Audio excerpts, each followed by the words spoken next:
I'm Jonathan Ray. I'm co-founder here at Aible. We have been at this for over 5 years now. Very happy this is our first product release after our 5-year anniversary. My background started my career designing intelligent automation equipment for factory environments. Went back, got my MBA from University of Chicago Booth, and cut over to the business side of the house, where I started using those algorithms I had been using for controlling systems for understanding my data and choosing where to place investments. That served me well for a number of years, but found myself really wanting to dig in and understand how we could do more with our analytics, how we could increase the productivity of the team, because analytics can be a pretty slow process. And so found a technology called BeyondCore. That was the first startup of Orj Sengupta, who's our founder and CEO here now at Aible. And my team had phenomenal success with the BeyondCore capabilities, so much so that I ended up joining forces with Orj, heading up product management and customer success for what later became Salesforce Einstein Discovery after Salesforce acquired that technology. We were at Salesforce for 2 years, getting that technology commercially successful and integrated with the Salesforce ecosystem. But after 2 years, we left to found Aible, and we've been at this, as I mentioned, a little over 5 years now, really helping bring in the next generation of AI to help organizations deliver on what the organization needs with the security that's required to be able to actually leverage your internal data, your internal documentation to get the most value out of your generative AI activities. And I want to start off just dispelling some of the things we're seeing out there. I'm going to show you a magic demo. It's going to look like magic. There are a million videos out there of people doing amazing things with generative AI. It is incredibly powerful. But one thing that I always try to level set with my customers as we get started is it's not magic. Right? Once you get it dialed in, once you get it doing what you want it to do, it is absolutely incredible. It is absolutely unbelievable. But what we need to do is still do the things we've always done for years, which is go in and provide some human context, provide some input to really help dial these things in and make them successful. So I know many of you know who we are, but for those of us joining us for the first time, welcome. And I just want to walk through what we're doing now in the generative space. We still have our predictive, we still have our analytics, which were core to our early success. But now in the generative space, one of the things that's very unique is we can get up and running in your system. Aible runs in your VPC, and we can stand that up in about 15 minutes. And what that means is you can be working securely almost as soon as you sign the contract, get that into your account, and start using it in a safe and a secure manner, so you can start building your projects, getting things going, iterating. Now, we say minutes to deliver new use cases, right? This is something we've proven again and again. Actually, one of my favorite things we're doing now is whenever we go to trade shows, anyone who comes to the booth, we give them the offer that we will build a use case at the booth in the time it would take to build a normal demo. And that's absolutely incredible. People see it working on their data. But this allows us to be really one of the only agile solutions out there, right? We are able to go in and create many, many iterations very, very quickly because we have developed a fantastic day zero experience. We've gone in and provided templates for dozens of different applications that you can come in and use right off the shelf. Now, again, there's going to be some tuning and some adjustment for some of those based on the type of application and the uniqueness of how you want to apply the technology. But this gets us going in a way that many times organizations struggle with even after months of development to get dialed in to the level that we can expose on day one. And we can take feedback and allow your team to provide you insights on what's working, what's not working, where it's getting good responses, where it's not, so we can continue to refine and tune these projects so that we get them dialed in to your organization's expectation. Now, what's happening out in the market right now is we're seeing this, right? We're commissioning a project, organizations, we're not doing it this way, but organizations are either signing up to consultants, getting the data science team lined up, and building everything from scratch. You can do it, takes somewhere between 3 to 6 months, depending on how much resource you have available to build that solution. The problem is you're only going to be able to build those for the really high value projects, and you're going to see a very high success rate. In fact, a lot of my inbound leads are coming from folks who have tried this out and not been successful, not been able to deliver the value to the organization that they thought they could starting in. Remember, it's not magic, right? Those really glossy, polished demos, you're going to see one in a minute, hopefully. And that's going to take a lot of work to get to that level. And there's an infinite number of possibilities of things that could go wrong, right?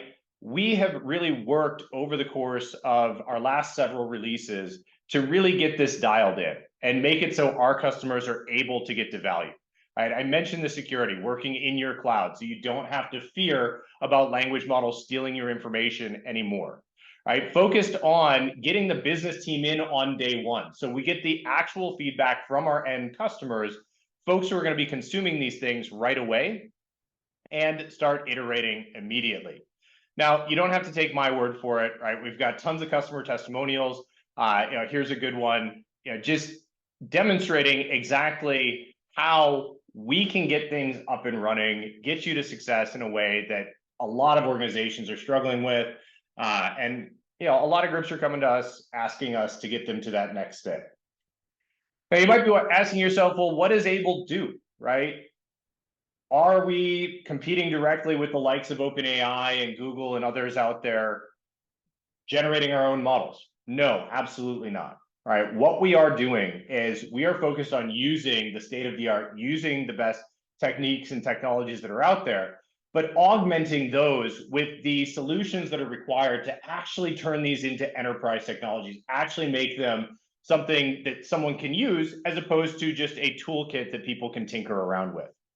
All right, so here is an example. Here's what Google Stack has.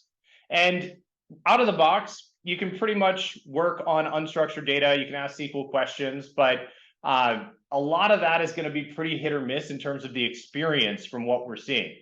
We extend what you have the ability to do in terms of the data sources, and we bring in a bunch of techniques and technologies that we've developed over years of work in the AI space to really help increase the speed to value, improve trust.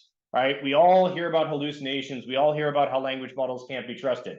Well, guess what? If anyone tells you they can eliminate hallucinations, they are lying to you.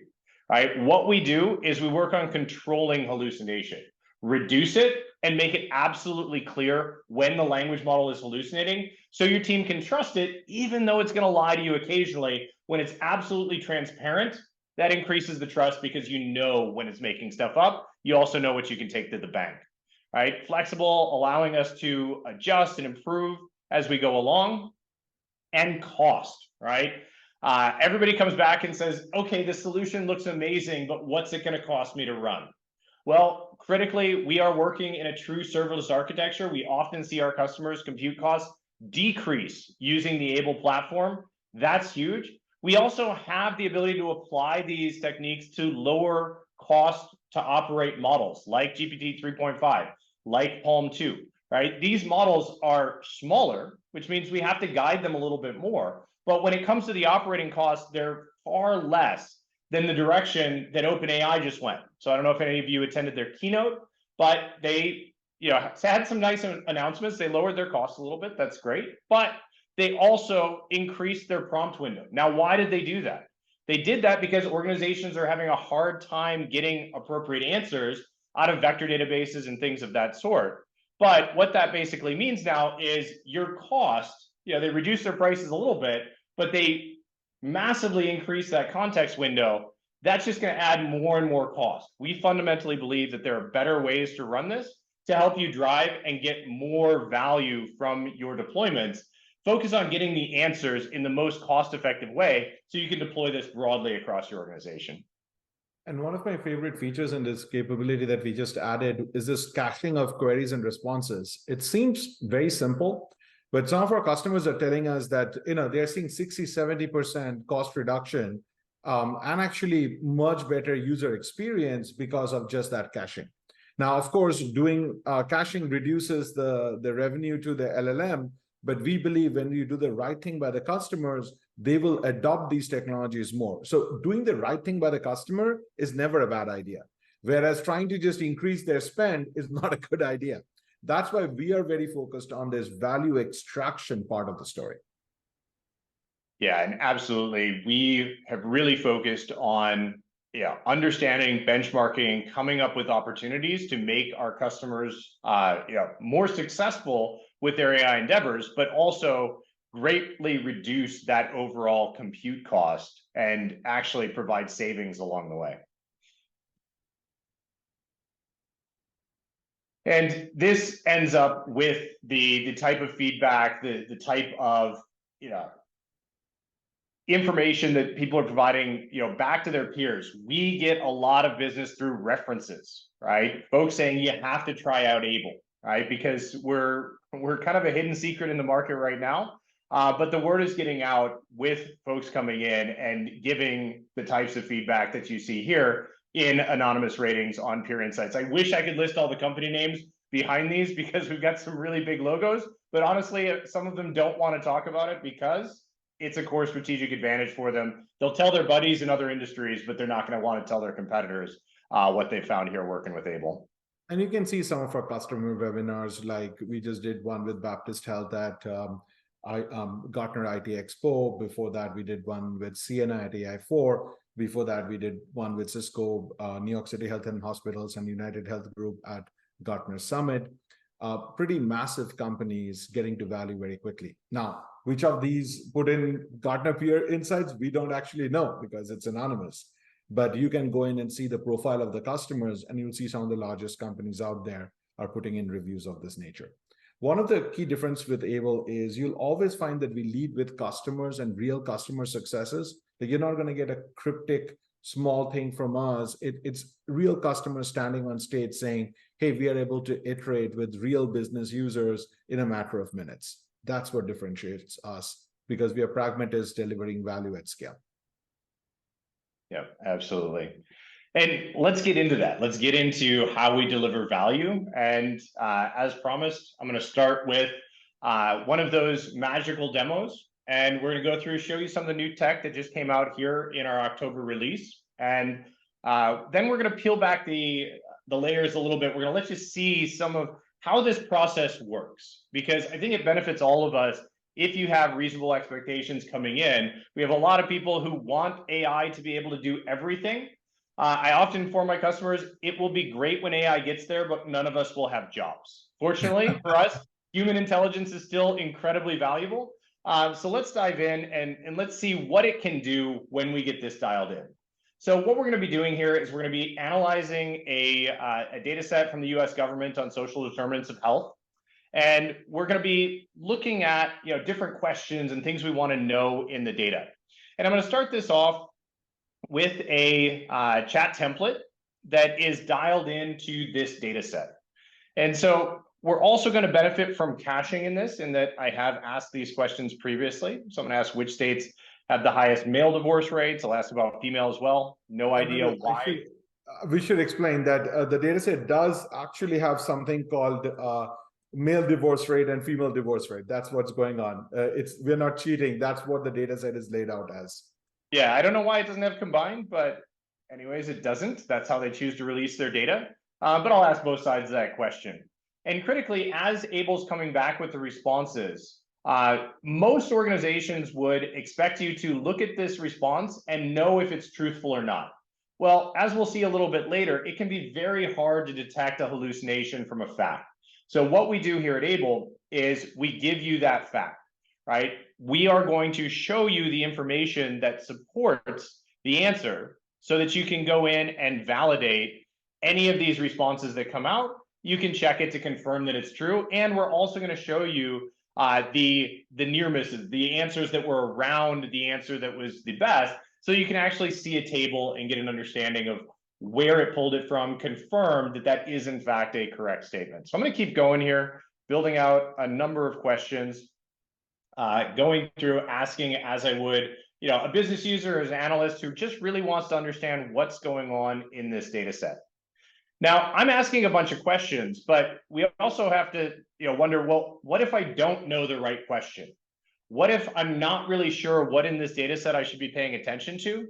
Well, there we can actually draw on Aible's ability to do analytics without having to ask a question first. So I'm going to cut over and I'm going to cut into our analytics use case. And Aible has already gone through and analyzed this data set and understands what are the important variables, what are the important variable combinations. And I'm just going to ask it, no question needed, summarize this data. Now, what it's doing is it's going through and looking through 812,000 possible questions that it could answer. And it's identifying the most important charts. And it's passing those over to the language model. And the language model is going to come back and summarize for us, basically give us a Cliff Notes version of what it's seeing in the data, allowing us to get a good overview and a good idea of what exactly is going on within the data. Again, without having to ask that first question, so we can get an idea of where we should focus, what are some areas we should ask follow-up questions on. We can ask follow-up questions of the analytics, and Aible will go in and find the most relevant charts associated with those particular questions we ask. Or we can do what we were doing at the onset and just ask more natural language querying-based questions when we want to drill in and understand specifics about a particular example. All right, we'll give this one more minute. I think my internet's a little bit slow, but there we go. Now, again, the language model gives us a response, but Aible's going to go back and double check this as well and go in and validate where it was able to find the statements that the language model was making and help us understand where that information is coming from, give us that same confirmatory experience so we know we can trust the responses here. Now, unfortunately, this one did not hallucinate. If it had, we would have seen values that didn't have any highlighting on them. That would mean that Aible couldn't validate where this was coming from, and then we would need to go back and understand that that is probably not a valid statement because we are exhaustively searching through the information that was provided to the language model to surface these graphs and confirm that information. Now, the graphs have never gone through generative AI. This is not something that you have to worry about the chart hallucinations because these are factual based on your actual data. And these are things you can trust because you can reproduce these in another system. They're just raw from the data. All right. So this is all well and good, but I know a lot of you are wondering, well, am I really going to interact with my data day in and day out in a conversational format? I really like to interact with dashboards. Well, guess what? We can save these off now, and we can now turn this into a dashboarded experience. We have the ability to customize this. So I'm going to go ahead and take those divorce questions. Again, a little strange, the data set doesn't provide those as a summary, but I'm going to set those as medium chart size. So now these are laid up right next to each other. So what we can see here is, I'm sorry, Origit, Nevada is not a great place for staying together. But this allows us to go back and check and see where are the areas where we're seeing, Nevada, Kentucky, those are areas where across both genders we're seeing issues. And again, we can take a quick scan, go through this. Any of those analytics dashboards you get, of course, the NLQ questions are just going to have single responses. But in those analytics dashboard responses, we can see we actually have all the different charts we can click on, or we can scroll through to see exactly what's going on here. But a very powerful experience, allowing users who normally would not be able to use a Tableau, a Power BI, to really go in and self-serve their own analytics and get the value out of this. Anything you want to add, Orjit? All right. Well, I'm going to cut over now, and I promised that I would show you that this is not magic. Right? This looks incredible. Every time I see folks on stage presenting these sorts of things, I'm taken in by it, right? I love to see the crazy things that AI can do, and it always looks smooth and polished on stage. But let's go and let's focus on that divorce question again. But what I'm going to do is I'm going to switch this out from the curated experience we had, and I'm going to go into just a basic prompt. So this is what most organizations would start with, the kind of basic queries. that you have. Once you stand up this system, you spend a couple months getting the system up and running, and then you start trying to develop applications around it. And we're going to ask that same question we just asked a minute ago, and we're going to see what kind of response we get. All right, so this looks pretty good, but remember, I was picking on Origin a little bit. He does live in Las Vegas. Fortunately, he is still happily married. But here we see the responses that come back. If you weren't in Aible, you would have to either trust that this is correct or go validate elsewhere. Maybe go in and check the SQL query. How many of your business teams actually know how to validate a SQL query, right? Probably not many. The benefit here, as I mentioned earlier, when a language model hallucinates, Aible does not highlight the values because it can't find an answer. It can't find where that information came from in the payload. Guess what? The SQL query failed. The language model actually hallucinated those numbers in. And if we were in any other system, this is the point at which your business users start to lose trust. Now, you might want to say, well, okay, but you're using Palm 2, that's a smaller model, right? Maybe it's going to have a higher failure rate. And GPT-4, I just switched over to that now. With the same basic prompt, let's ask it the same question, and we'll see how it does. Well, it does a little bit better in that it didn't hallucinate. However, we have the same problem that it also did not execute the query properly. We also have a bunch of nulls. We don't have an appropriate answer coming out of even the larger models. Now, why does this happen? Does it mean that there's a problem with the language models? Absolutely not.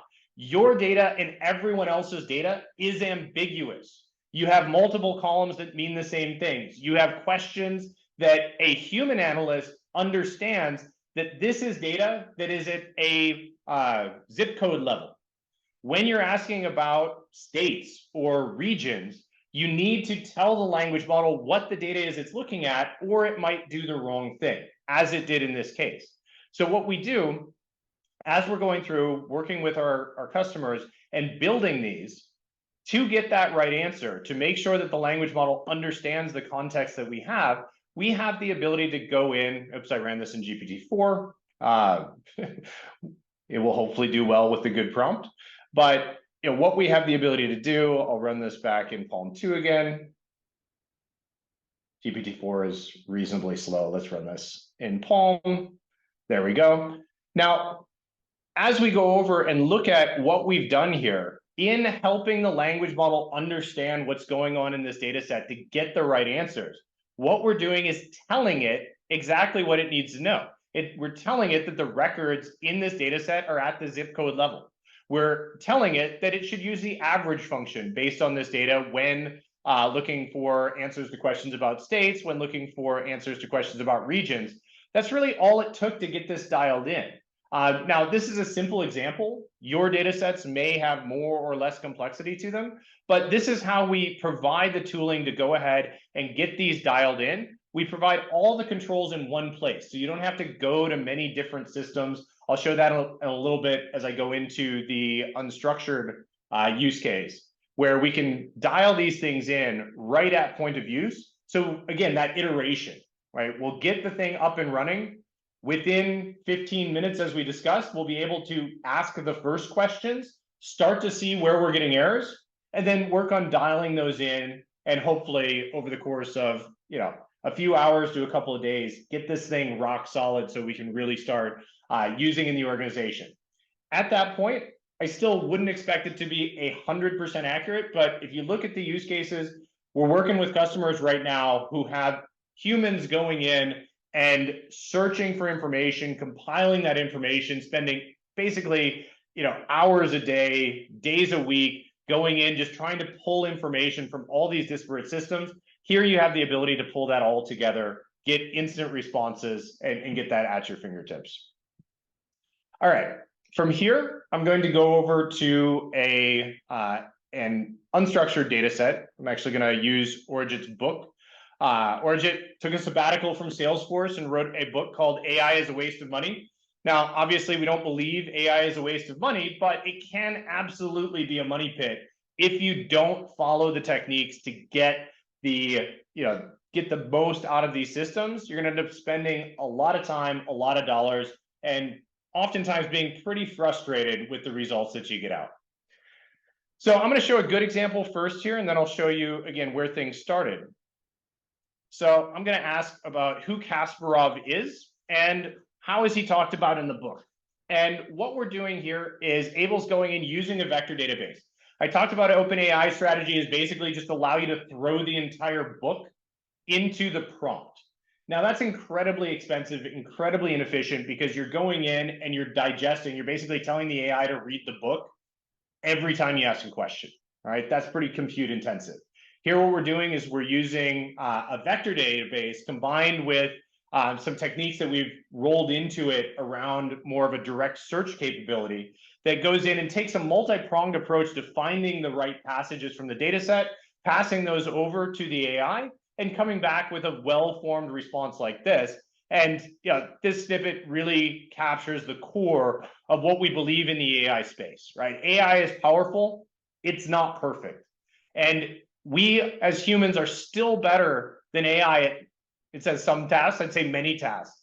But really the context, decision-making based on incomplete information, that's where we help fill in the gaps. And as we work together with the AI, we are using human intelligence to improve that AI.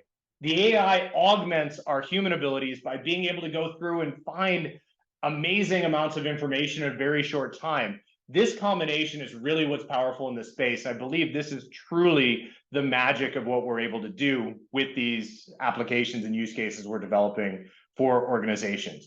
But I promised I would give you a bad example. Because it's not magic, I'm going to start with just a basic document summarization. Now, this does not have the direct search capabilities in it, and let's see how this does. Well, what this is telling us is this particular query was not able to find anything. It didn't find the right passages, and so the language model couldn't respond back. And this, again, is oftentimes that starting point where your first question doesn't get the response you're asking or you're expecting, and we give you the capabilities and the tools, again, back in the settings page, where we can go ahead and we can customize what are the different pieces that we use in the vector database. And of course, Jonathan being far more technical than me, he always goes to the technical pieces. But remember, there is a simpler user interface as well for business users. But the key point here is, if you are not approaching these use cases with humility, if you're approaching it as AI is magic, you will fail. You will demo really well, but when the thing goes into production, you will fail. Whereas if you approach it with that humility, saying vector DBs are not magic. Let's think about the fundamental constraints of it. Hey, it's going by concepts. Wow, I need to have an alternative approach. I need to make it accessible to the user. That's when the whole difference comes into play. And Jonathan, I don't know whether you got to show them few-shot learning. Have you already done that? I have not. So one of my favorite things is, again, this idea of making it accessible to the business user, right? If you want to do reinforcement learning, that takes a lot of data. A lot of people have to give you information for you to be able to do reinforcement learning. Now, business users often don't know how to give feedback. So they'll give feedback and they'll give you contradictory feedback or wrong feedback. And in any case, if it takes a few weeks and months for that feedback to be incorporated, they don't remember it. They don't remember what they did. So you don't have a closed loop, if you will, right? What Jonathan just did there is he did a thumbs up saying this was a good feedback. And that became an example of a good response. And the right information is now going to be sent to the LLM so that Jonathan's experience with the AI got updated. Not everyone's. He didn't affect me. But then if Jonathan's experience really got better as a result, then somebody in the central team can go in and say, you know what, I'm going to move Jonathan's few-shot examples to everyone because that'll make everyone's better. And then together, they can later collect all the information and do fine-tuning if they want to.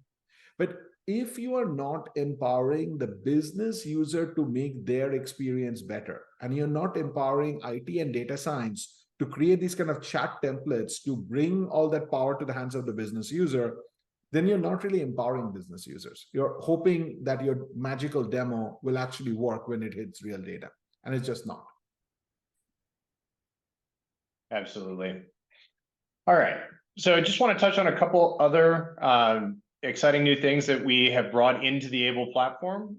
So here in our chat experience, we also have the ability to use our what's changed capabilities, going through, looking at a data set and understanding what has changed from one period to another. And as we have throughout, right, highlighting different passages in the text, we'll pull up the charts here showing us that we've seen a pretty marked drop off in the win rate for the European region here. And it's breaking it down, telling us, what is happening, where are we seeing the drops? Is it driven just by a decrease in win rate, or is it actually a change in the frequency? And in fact, we're seeing that the change in frequency is the major driver here. It helps us understand what are the big factors that are influencing what's changing on a monthly, quarterly basis. Really helps us answer those questions around what's driving the business, where are we facing challenges, and help us get focused on where we need to focus to really drive value. And then we also have the ability to pull these together and bring the experiences together in one single experience. So here I have an order helper. So when somebody goes in this organization and states what a purchase is going to look like, right? It comes back, it gives the pricing, it analyzes their payment behavior, it gives us a quick analysis of whether or not they've been a good customer or not in terms of payments. And of course, we can adjust their terms or pricing accordingly if we see they've not been a particularly good customer.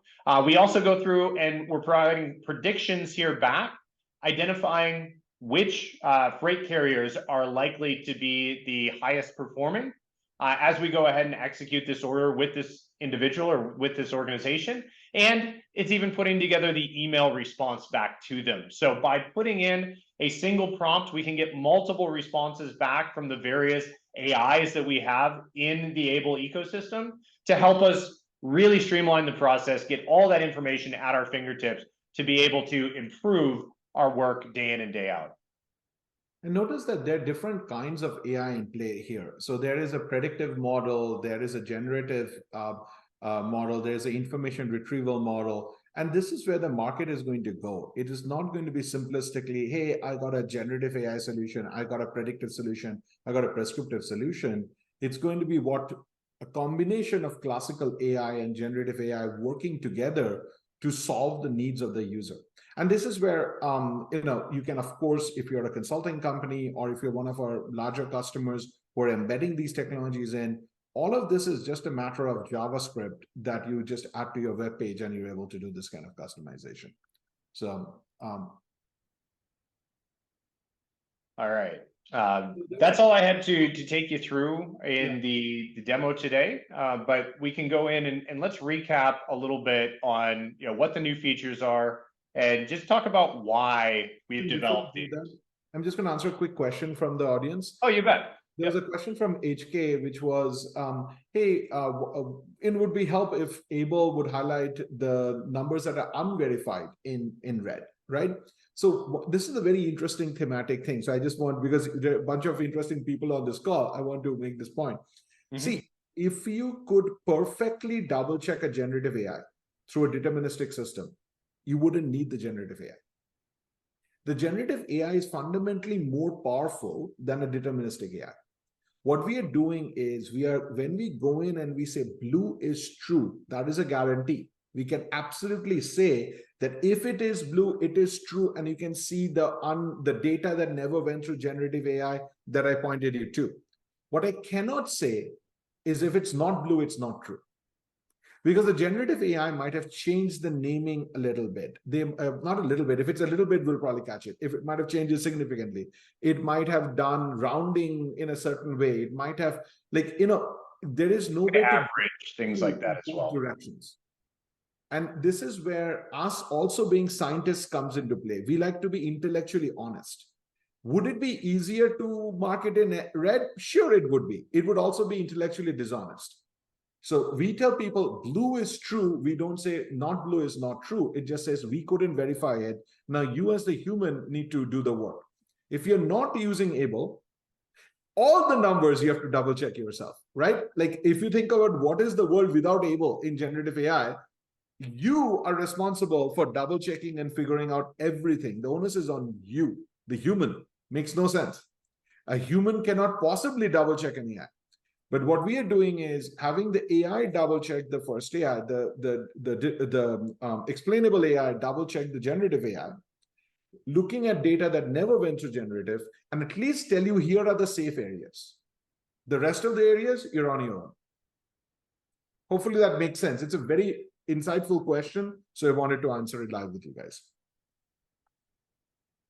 Jonathan, sorry I interrupted you. If you want to go into the new features, please. Yeah, no, and just to add to that, right?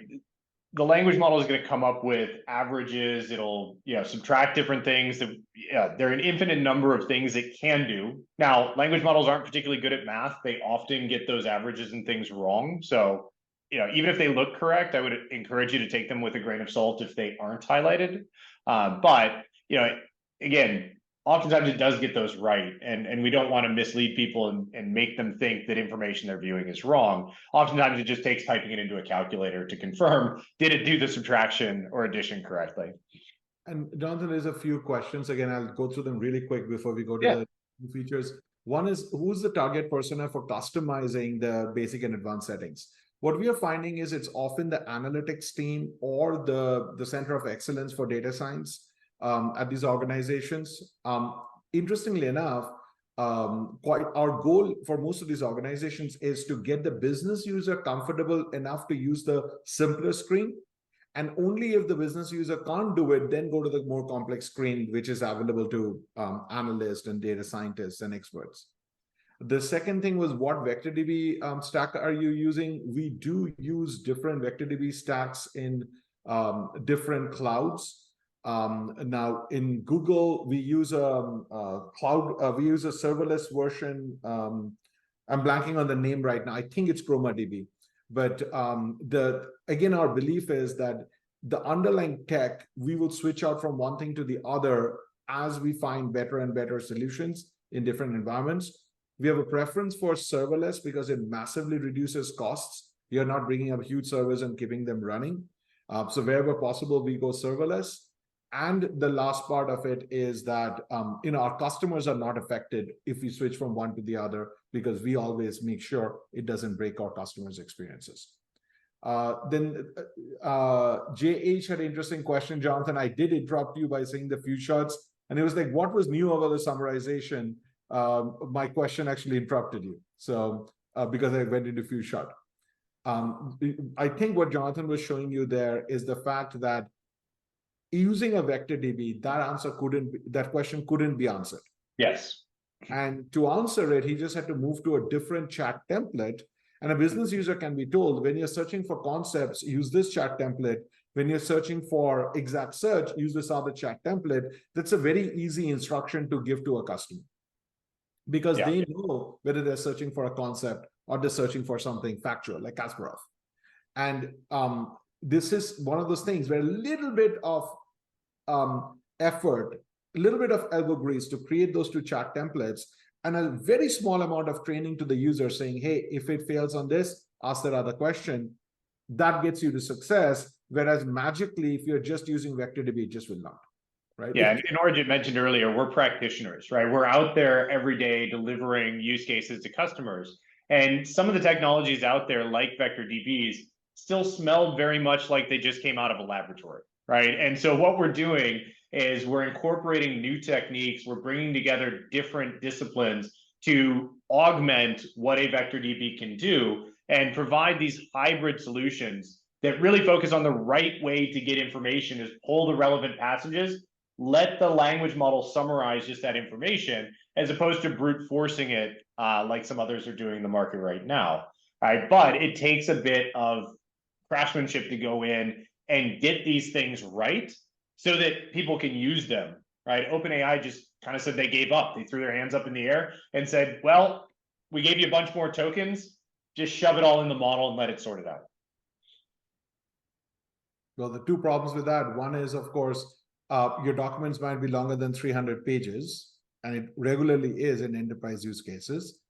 The second problem is there's a lot of research that shows when you give a model a lot of data, it actually gets lost in the middle. It gets confused. So just throwing more data at it actually doesn't solve the problem.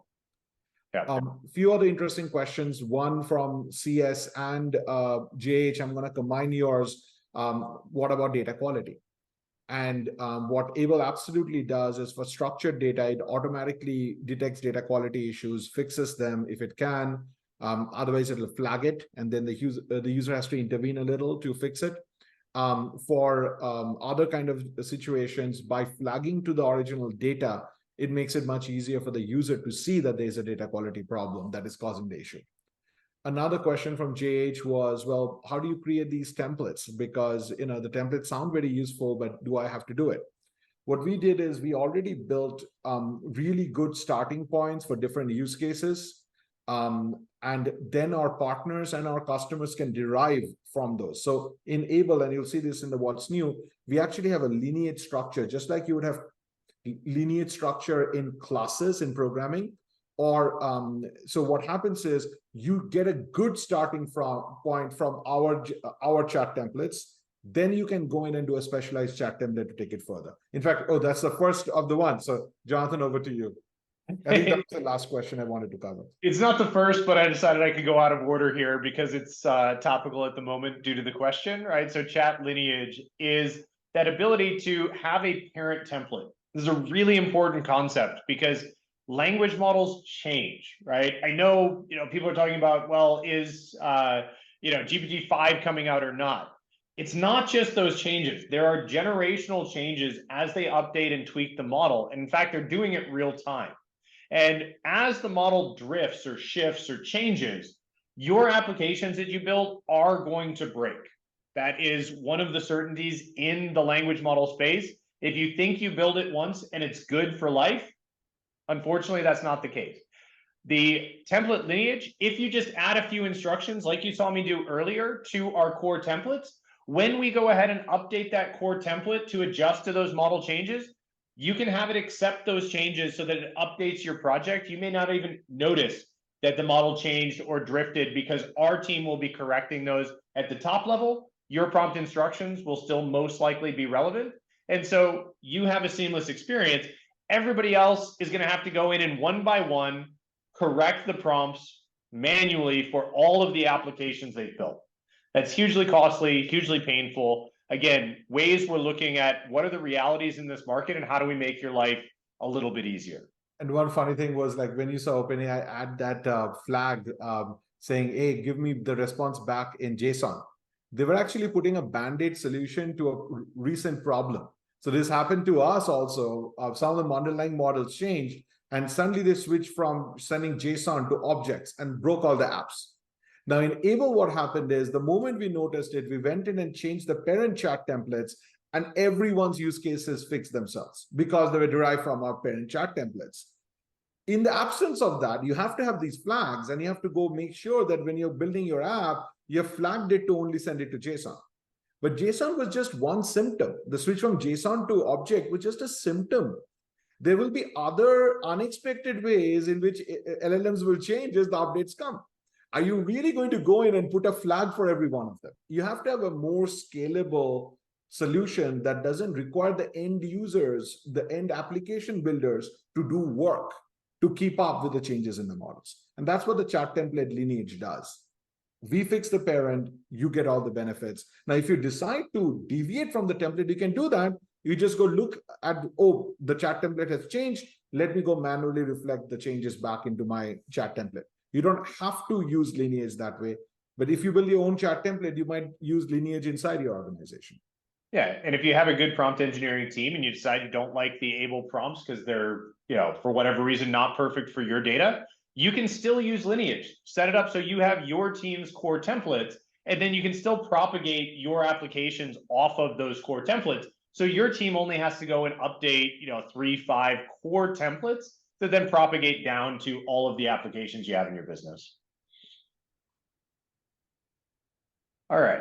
So the rest are really just a recap and just talking through what we saw, why we put these things out here, right? The dashboarding, right? This is brand new. And this came from requests from our customers saying, I love the chat experience, but you know what? Most of my users still want a dashboard. And a lot of analysts coming back and saying, I'm so sick of making yet another dashboard for every executive who wants to see their special dashboard, right? Here, creating that ability for somebody who's non-technical to self-serve, create their own dashboards, and really have that flexibility to view it in a dashboard format without having to spend a whole bunch of time getting certified in a BI tool, really pushing that self-serve out into the business to help more folks be successful in a self-service manner.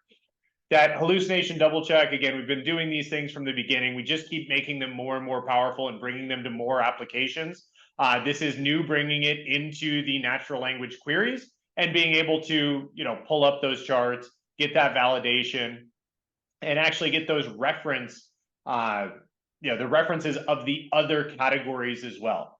One of the things, most language models, when you do a natural language query, it will give you one value. It will give you one answer. How are you supposed to know if that's the highest, right? You don't have anything to compare against, right? We've designed Aible so that we give you those reference points so you can actually look at it, you can confirm, you can double check, as we've been able to do in our other technologies throughout.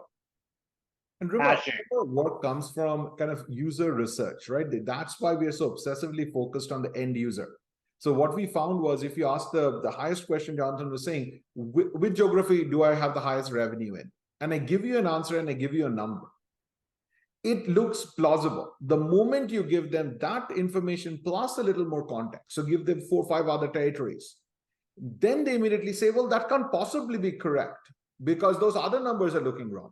Just giving a little more context to a user empowers them to find problems. Now, we have to do a lot of work to make it simple. And what does a little more context mean? But that's what the work of Aible is all about. How do you make the complex simple into a user experience that a business user can understand? Sorry, Jonathan. Yeah, no worries. Caching, another one that came out of, this should be a Valentine's Day release. Our releases are Halloween, Valentine's Day, and 4th of July. It's typically, Halloween is typically things that'll scare you, where we get out a little bit on the edge. This really feels like a little bit more of a Valentine's Day release because it's a lot of features that our customers love, right? A lot of customer feedback went into this, and natural language query caching is another critical one because a lot of folks are saying, well, isn't this going to cost me a lot of money hitting the language model if I open this up to my entire organization? But also, there's a responsiveness. We want to get our responses faster, right? It takes about 30 seconds to get a response when you ask an uncached question. And it's a little slow, not too bad. But what we were able to do is solve both of those problems by putting in caching, because organizations, we often see 60, 70% overlap in the questions that get asked on a weekly basis. And this allows you to make that response faster, save a ton by not hitting the language model, because once somebody hits it once, we can set it up to where it'll use a cache response if it was in the last hour, last day, last week. So you can adjust that window to pull cache responses, but it allows you to reuse when people are asking similar questions day in and day out. And you can turn off caching with just flip of that one slider at the bottom anytime you want. Like if you want to ask the question live, you don't have to use caching. So. Yeah, we talked about the few shot learning. This is an important one because a lot of organizations, it's kind of binary. Either we, in the original days, right, the language model providers were trying to collect all this information. That's obviously scary. All of the learning information is stored in your cloud account. That's your asset, right? We believe you should own that, and you can use that for improving the applications that you have in-house. That is a critical benefit to your organization, to be able to build these assets. And oh yeah, you can take them to the next model. You can apply those good examples to other models as they become available, or other models as you shift your architecture in-house. Makes it incredibly powerful. It makes it easy for the business to give you feedback, because let's be honest, they're not going to go and email feedback. You're not going to collect that. You're not going to have an Excel sheet that everybody's populating. Nobody's going to take the time to do that. Slam that thumbs up, thumbs down. You're going to get those, those good examples of feedback and help dial in their experience so they can see, did that make it better or not? And one important thing here is if you are just doing simple generative AI, maybe the user can type in a good example, bad example. If you look at what's on the screen, anytime you're doing a generative AI based on structured data or unstructured data, there is a context that the generative AI answered based on. No human user is going to find the right information, paste it in, and making it possible for you to have that information. Now, the same fine-tuning information, there's a question from HK, do we do retrieval augmented generation and fine-tuning? Of course, we do RAG, and Jonathan showed that actually earlier. The Kasparov response is a form of RAG. He could have just said, hey, write me a whole paragraph on it, and you would have gotten what's traditionally thought of there. And fine-tuning, what's happening is the toughest part of fine-tuning is actually collecting the information for fine-tuning. That becomes the toughest part. And what you're doing with Aible is these few short examples actually turn into the data set for fine-tuning. So as you're doing this, as you're getting the user's own experience better, you're also collecting the information that will allow you to do fine-tuning. And if a user gave you a feedback and then changed their mind because they give the thumbs up and their AI got worse, guess what? You just got better feedback for your fine-tuning than if you had taken in the original data before they tested it. So think of it as business users testing their feedback live before giving it to you for fine-tuning. A couple of interesting questions. How does the master templates work? No, so the question was, how specific do we make the master domain? So because there's a whole lineage, what you would do is we have a generic one for analytics, generic one for NLQ, etc. Then you might go in and create a sales analytics chat template derived from that. From there, you could do a Salesforce sales chat template. From there, you could do technical sales using Salesforce chat template, right? So there can be a whole lineage. We try to put the things that actually are generalizable at each layer. So there would be instructions at the top level for the NLQ chat template, which would, and then the sales chat template would build on top of that. So that is the entire design so that you can derive from the right point. You can derive from all the way up to the top, or you can derive from one of the children. And then the question was, does the client need to reformat data structure or do you use whatever database structure they have? Absolutely, Aible uses whatever database structure they have. But as you use it, you will find disconnects. Like Jonathan gave that example of the data was at the zip code level, one observation per zip code. That is an information that the LLM can't possibly have. So he had to add 1 or 2 lines of instructions to his chat template to provide the appropriate instructions for the LLM to be able to do it. So your data should be in whatever format it is, because you actually don't know how to change format, and LLMs will change and they'll get better. You don't want to be changing data formats to suit the LLM, but give it just that little bit of help.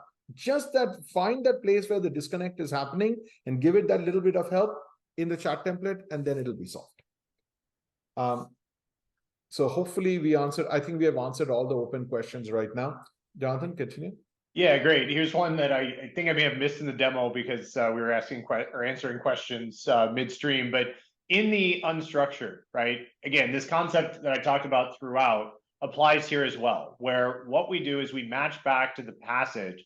So when the language model provides a response, the blue highlighting here is going to give you the link back to the original document and show you exactly where it retrieved the information that it used to generate that response. So again, you don't have to just believe that it's right or hope and cross your fingers that it's right, because it's going to get things wrong, 10, 20% of the time, right? Here we can go ahead and check that context in the page. We still didn't have to read the hundreds of pages of documentation that this came from.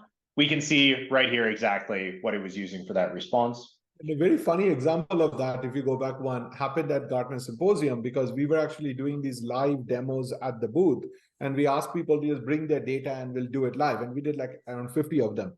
One of the organizations brought their board meetings, and we were asking some questions of their board meetings. And we're like, this looks way too exciting. This looks like a novel. It must be making it up, because it was like full of drama, full of interesting things that had happened. But it was all legitimate because we had the blue highlighting. we could just put our mouse on top of it and find the exact place in the, like it was a more than 100-page document. We could find the exact place where where the LLM got the information from. So we could be comfortable it wasn't just making it up. But my first reaction when I saw it is, this is too full of drama. This must have been something the LLM made up. Yeah, that was my favorite read. It was like a mystery novel of fraud and intrigue. Very interesting. All right, the vector database settings, again, I talked about this in pretty detailed earlier, right? Vector DBs often leave you a bit short, right? And so we are really focusing our development efforts around bringing together different techniques so that we get a variation in response, so we can answer a much wider variety of questions, because vector DBs are really focused on concepts. Oftentimes, you're going to be asking questions about more specifics, things that may not happen enough or be a large enough concept to be captured. We are making sure that we have that coverage so we can answer all of those questions that come up in typical usage. What's changed, showed this as well, but that ability to generate the analytics. Now, this isn't something you could just go in and ask a natural language query, right? This is Aible running analytics behind the scenes to go in and find what are the most statistically relevant shifts, and then giving you that summarization, allowing you to ask follow-up questions around those details like we do on the analytics. So, more things that you can do in Aible that don't exist anywhere else. And we saw that example where we put together, different document sets, even different applications, right? That ability to bring things together is incredibly powerful, because more and more people are saying, but my information's in 3 different types of documents. I have a structured document, I have an unstructured document, being able to pull those together, and here as well, just create blended document sets even within a document folder, where we can have all sorts of different formats in that single repository. And so I'd encourage you guys to get engaged with us, right? If you'd like, we can set up a call, we can jump on and go in, create one of those custom demos for you, show you what we do at our booths, and really show you this working on your data so you can believe that it's not a magic trick. We also do have our chat Aible capability. If you want to get in, sign up and try it out, that is available in a free trial. It is limited. You're not going to have all the features you saw here, obviously, but it's a good way to get in, kick the tires, play around with it a little bit. But again, would love to engage, would love to see what you guys are up to, and help you get to success. Thank you, everyone, and thank you, Jonathan. If there are any last questions, please. Actually, there is probably one. Just saw something show up. Absolutely, we have examples for AWS and Azure. Aible works the exact same way in all 3 clouds. The only difference is that we would use different models in different clouds. Absolutely all 3 clouds. The reason you see a lot of references to Google, it's our primary partner of the 3. We were a launch partner of Google, and we really like the tech stack there. Like they've earned the right. They have earned their right to our loyalty, if you will. But as the AWS reInvent happens, you're going to see some very interesting announcements from us around reInvent. Some of AWS's biggest customers actually use Aible today. And I'm just showing on the screen, right? We do make it easy where we can enable multiple models so you can experiment with different ones. Well, thank you everyone for coming to the webinar, and look forward to following up with you. All right, thanks everyone. Have a good day. Bye.